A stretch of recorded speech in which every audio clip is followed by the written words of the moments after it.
Hello, and welcome back to another podcast by Plant Care for Beginners. In this short podcast, I want to talk about some steps that you could take right now in your house for your plants, because it's starting to become spring in the Northern Hemisphere, which means the sun is going to be a bit stronger again. In the winter, it was very dark, very cold, but now you might have noticed that the sun is out a bit more often, which is really nice, because your plants really love this sunlight. So there's a few things you should do right now to give your plants the best opportunity to be healthy this year. First, start fertilizing them.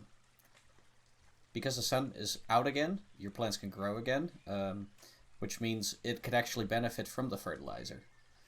In the winter, you shouldn't have fertilized your plants as much or at all, because there is not enough sun, so your plant won't really grow. Basically, your plant will be dormant. Now, in the spring, there is a lot more sun, which means your plant will start to grow again. So that means it's the perfect time for fertilizing again. Second, in the winter you might have noticed that your plant stays moist for a lot longer. That's because your plant is dormant and it's not actually absorbing as much moisture from the soil as you might have been used to in the summer. Now that it's starting to become spring and your plant is starting to grow again, you'll want to water your plant a bit more often. That's because your plant will start to grow, it will use a bit more moisture, and the soil will dry out quicker. Not just that, but also the sunlight. The sunlight is a bit stronger, which means it's a bit warmer, and that makes the moisture in the soil evaporate a bit more quickly. So, that's why you want to water your plant a bit more often. So if you've been watering your plant every 10 days in the winter, for example, you might want to do it a little bit more often and do it once a week.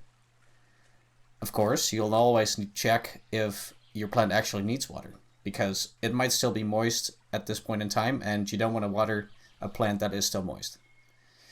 You'll want to definitely check if the soil is dry.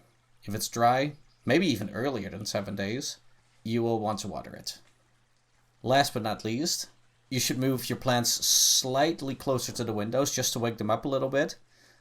But only do that for a few weeks, because once the sun is starting to become stronger again, you'll want to move them away from the windows. Otherwise you might expose your plants to too much sunlight. In the summer, when the sun is really intense and harsh, definitely don't keep your plants next to a window unless they're succulents or cacti, because they will get too much sunlight and they will get leaf burn. So yeah, that's really all the actions you should take, maybe even this weekend, to prepare your plants for the coming growing season. And I hope these tips were helpful to you. And I will see you back again for another episode.